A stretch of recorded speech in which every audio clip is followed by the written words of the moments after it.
Welcome back to another technical deep dive here in the debug zone. Today we're tackling a big question and breaking it down with insights from other users. Hopefully this clears up some misconceptions and helps you get the answer you need. So buckle up, stay a little curious, and let's jump right in.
And that's a wrap.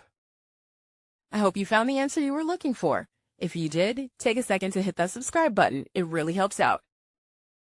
And let me know in the comments which solution worked best for you.